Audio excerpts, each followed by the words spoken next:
What's up, everybody? Thralls Mellow here once again. I'm Necrotic. I'm Jammin. And we have yet another album review for you. So, one that, I don't know, I kind of just picked out just because I heard some stuff about it, and lo and behold, looking into it, it has a lot of relations to stuff that we've been over before, was the latest offering from Eternal Storm, A Giant Bound to Fall. This comes out also on the 16th of February on Transcending Obscurity Records. This band formed in 2009 in Spain. This is their second full-length overall. And the big link is the frontman of this band is one Daniel Flees. We recently went over him because he is the new frontman of Persephone. And I didn't know that. And I also didn't know that the current bassist of this band is also the current bassist of the band Cancer. And the session drummer that is on here is also the current drummer of Cancer as well. And he is also in the band Wormed. So a lot of links to different bands that I've heard before, but I have never heard this one. And at least in the archives, this was described as just melodic death metal.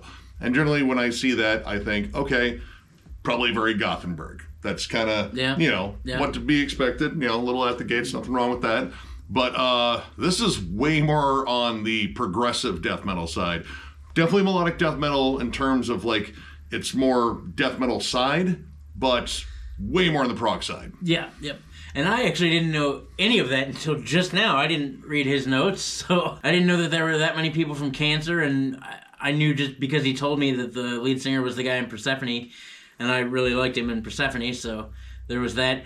I've heard of these guys before, just in passing, but I'd never listened to a full album until today. And yeah, while it may say mellow death, at least on the archives, that's not it. That's not all of it. Now, this album also features a lot of guests, too, and some very familiar names, namely Dan Swano, who not only guests vocally on here, he also is the guy that handled the production on here, which generally I get pretty giddy when I see his name pop up on anything. This also features a guest spot from the frontman of Whitestones, which is Martin Mendez's project, from Opeth.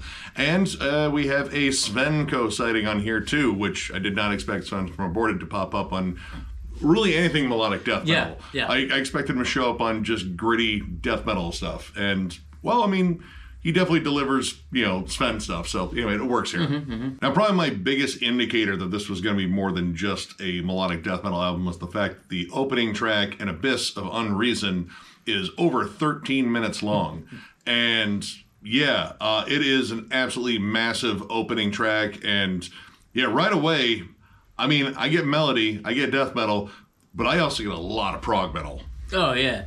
And most of that is the big, lush synths and the atmosphere. I mean, you got Dan Swano at the head of things, so why wouldn't it sound big, lush, and lavish? Goes from very high energy, blackened death metal, and then you get a lot of atmosphere, and then it gets chuggy, and then, I mean, really, it's all over the map. Very much like a prog song. Yeah, the transitions are sharp, and they come often, but they are very well placed. You get a lot of different vocal styles, like right away you get low, heavy growls, blackened shrieks, kind of more hardcore screams, and really good clean vocals. And this is all over the album, too. The vocal dynamics are on point across pretty much every song, minus the only song without vocals on it.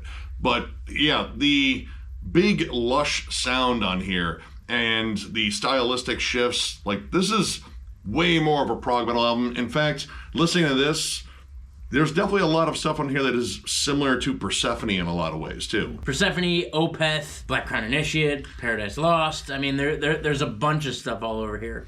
Lots of good, heavy, but melodic bands that know how to create big, lush atmosphere. Disillusion as well, I would say. But there's a lot of gritty intensity too. There's some flat out just nasty, heavy sections on here. In this first track, it closes with almost the bleed chug from Meshuggah. It is. It's a Herda, for sure. Yeah.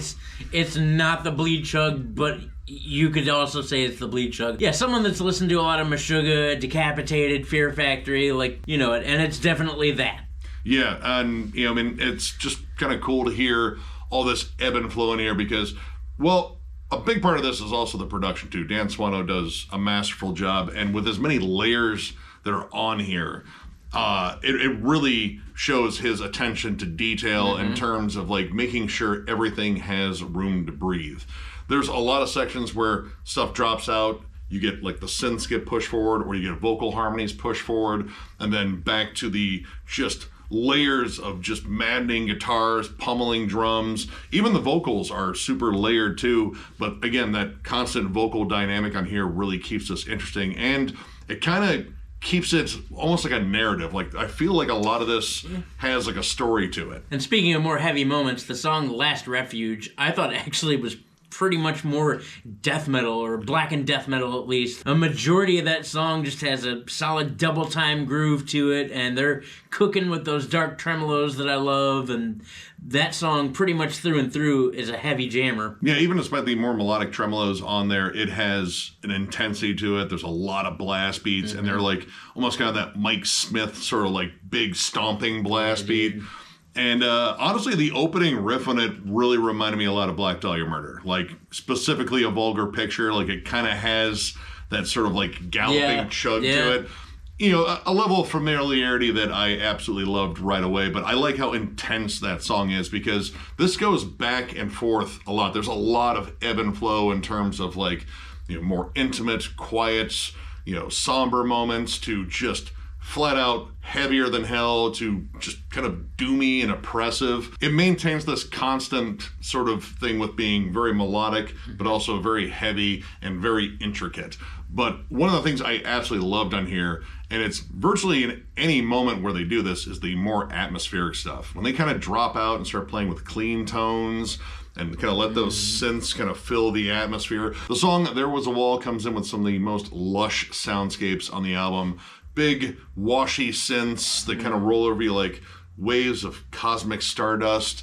You get these, you know, really nice clean guitars. It's a long instrumental build in, this kind of cool swingy, you know, off time drum pattern. And then there's those sexy bass lines. Dude, Mr. Bassist, you don't want to stay in the van, do you? I know most bands leave their bass player in the van or just kind of discard him along the way, but you're doing good things. The bass lines are amazing, and they're all over the record. Yeah, There Was a Wall, Lone Tree, The Sleepers, and we'll get more into those songs later, but the bass lines in here are just amazing.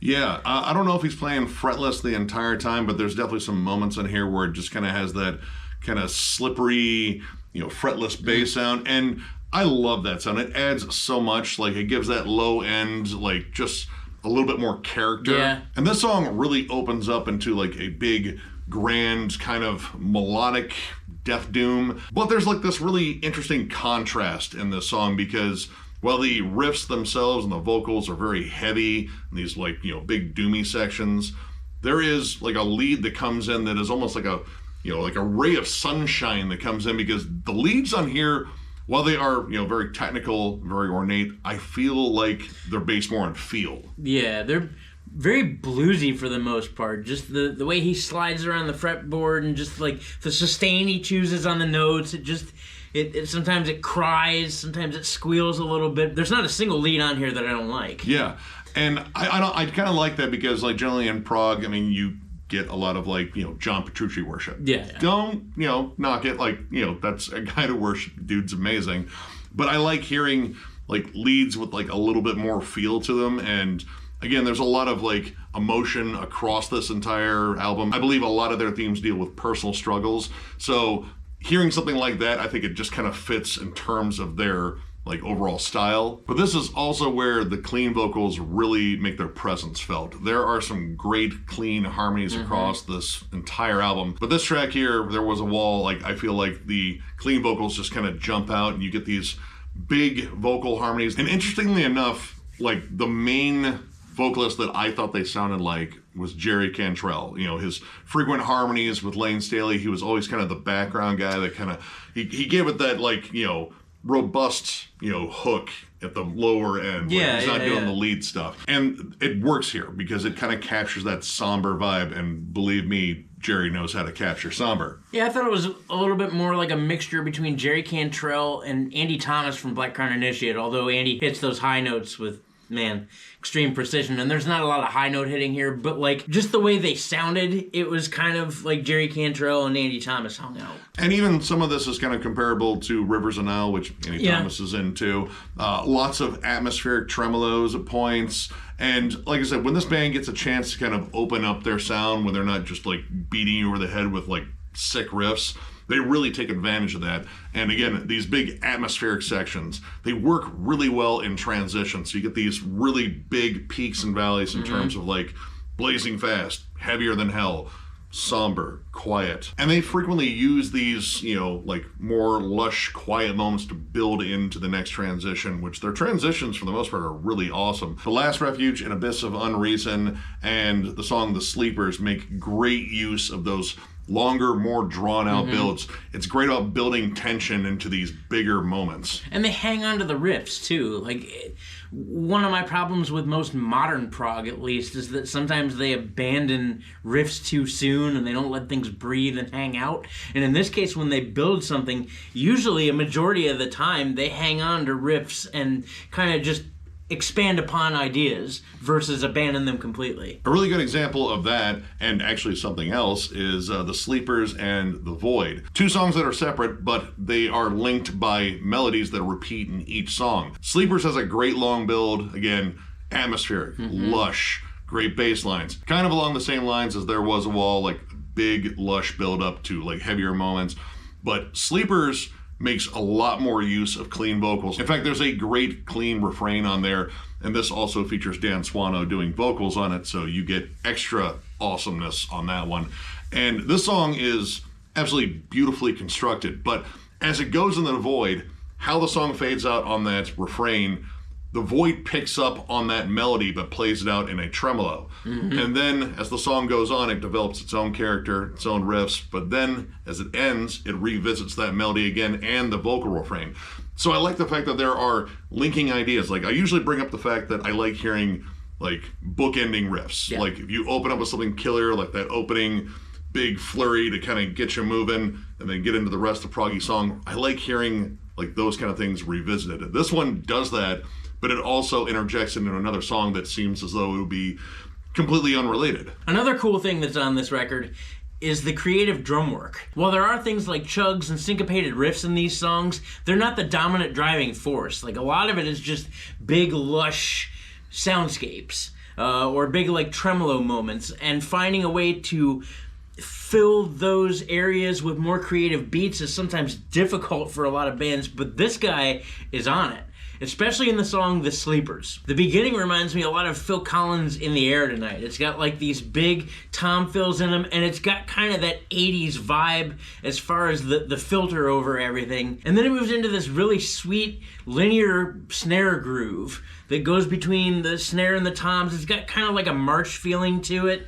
It's just a really cool way to fill that open space with something more than a straightforward beat. Yeah, and I like how that little like kind of like ghosty little snare roll, it kind of turns into this like kind of jazzy, swingy pattern too. I thought there was some particularly clever drumming on the last track, the title track too. Like there's just some like interesting tribal patterns where he's accenting cymbals in between there. This guy's got a lot of stuff that he likes to bring to the table. It's not just like a wall of blasts or just like grooves or, you know, he's bringing a lot of character to the drum work, which, I mean, I think is absolutely necessary in here because this album's got character out the wazoo, which is very Midwestern measurement, I think. Yeah. Surprisingly, one of my biggest standouts, though, is generally something I would complain about because it's like a midpoint instrumental / interlude, but I absolutely loved it. Eclipse. Again, waves of spacey synths. The synths on here just sound so huge and lush, but I like how it kind of slowly morphs into like dreary pianos. It gets a little somber, but you start hearing these clean guitars, and as soon as those clean leads come in and they're kind of sultry and bluesy, it starts sounding like David Gilmour jamming with Tangerine Dream, which, yeah, no, I'm for that. Or a less technical Buckethead. Reminded me a lot of the song Big Sur Moon off of Coma. Because after the guitars finish doing their little thing, then the drums cut in and it's kind of like a funky jam. Again, this band loves to jam, and I love that about this band. Now, I thought this was going to be like a really cool transition into the next song, Lone Tree Domain, but the transition between those two tracks is a bit jarring, which is kind of odd because the transitions between tracks on here throughout are mostly really well done. Like they kind of cleverly bleed into one another. This song, though, kind of opens up with, well, definitely a lot of like, more straightforward melodic death metal. Like I hear a lot of like Dark Tranquility in there.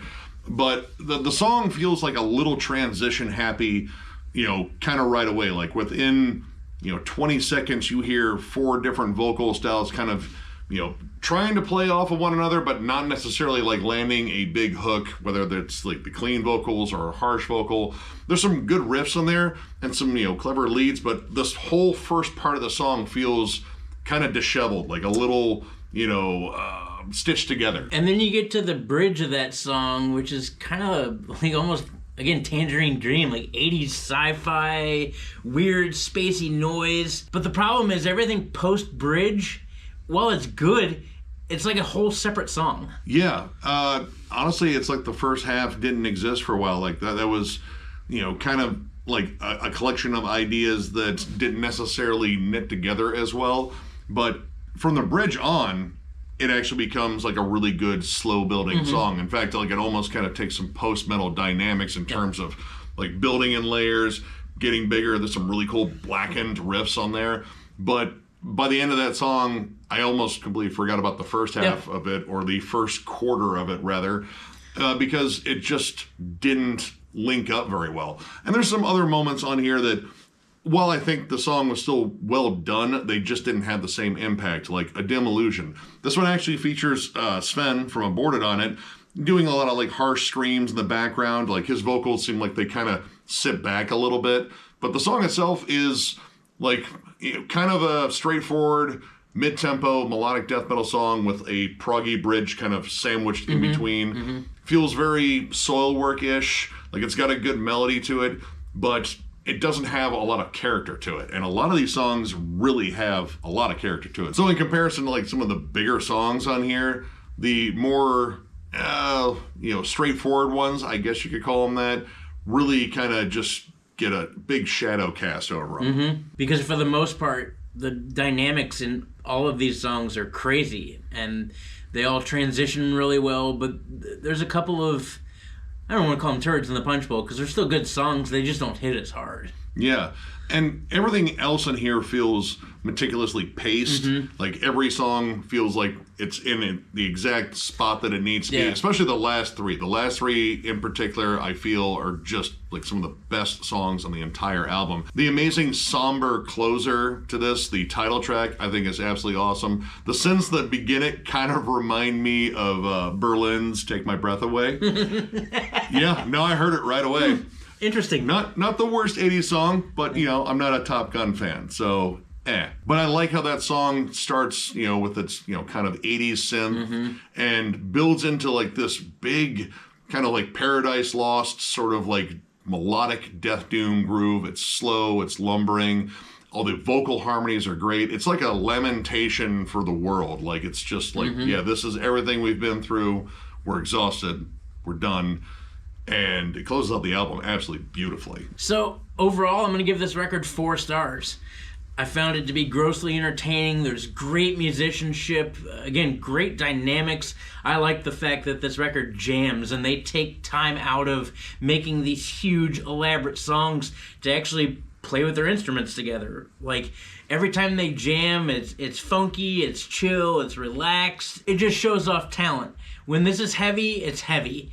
And they do it really well. And most everything is dark, and there's great tremolo work and great chuggy riffs. Like I said, the drum work is amazing. The bass player is... You're doing good things, sir. I applaud you. Great vocal dynamic. It just packed a punch that I wasn't expecting.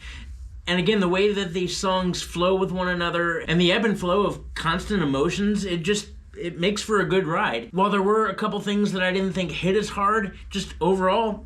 It's a great jam. If you're a fan of Opeth, Cult of Luna, Soilwork, Black Crown Initiate, Paradise Lost, a little bit of Amon Amarth, a little bit of Dark Tranquility, you're probably really going to like this. I would definitely recommend checking it out. I'm going to go with a 4 as well. I think this is quite a epic, huge piece of work here, and what better guy to get behind the helm in terms of producing it than Dan Swano. The fact that I'm able to hear all of the layers on here, and there are a lot, is definitely something. I love the synths on here and how they make the more open areas sound more lush and beautiful. It gets crushingly heavy at times, and then it kind of just drops you back into these like somber sort of atmospheric grooves. There's so much going on in the way of dynamics, and like 90% of the time they are nailing that, especially in the transitions. Where they have some shortcomings in terms of like transitions, it really doesn't hamper it that much. And honestly, there's just way too much good music on here to be, kind of weighed down by a few moments where it just didn't gel as well. If you were a big fan of, mostly progressive metal, like there's definitely a lot of melodic death metal on here, and even some flat out just like more brutal stuff on here, but prog is sort of the main thing, and I think this is very close to Persephone, albeit a little bit more on the brutal side. But also, if you're a fan of bands like Disillusion as well, or if you wanted to hear like a more melodic death metal version of Aborted, the amount of blasts and heavy sections on here with melody, it kind of has that vibe too. This is just an absolutely awesome album, and I knew nothing about this one going in, and I think I am a fan now, and I may have to order this. So yeah, check it out for yourself. So if you enjoyed this review, give it a thumbs up, and if you are new to the channel, subscribe, because we do stuff like this all the time. We are also on Patreon. If you'd like to help us out there, there's a link down below to thrallsmetal.com. Our Patreon link is there. It is also on our channel on the banner in the bottom right-hand corner. But if you're looking for Thralls Metal stuff, you have to go to thrallsmetal.com. We have new shirts there. We have old shirts that are discounted, provided we have your size, and we also have hats too. So if you're looking for any of that, click the link down below. And as always, tons of stuff going on at Thralls of Metal, between album reviews and collection updates and discography rankings. Black Dahlia Murder's coming soon. Meshuggah's after that. We've got States of Metal. What's John Jamming? I promise will return. I'm not full of shit. I promise it's coming. Got a lot going on. Anyway, regardless, we do all this stuff because of you guys. We appreciate all of you who have continued to support us. It's been 5 years here at Thralls of Metal, which is nuts. We've gone farther than I ever thought we would go, ever. It's become a giant part of our lives. This is pretty much who we are now. We're Thralls of Metal, and you guys hang out with us all the time. And while that's a bit strange, we thank you. Yeah, if my high school guidance counselor could see me now, he would still be really disappointed and have a lot of questions. But no, you guys absolutely rule. You guys make this all really worthwhile. And again, we have a ton of stuff coming your way. So one more big thank you, and we will catch you later.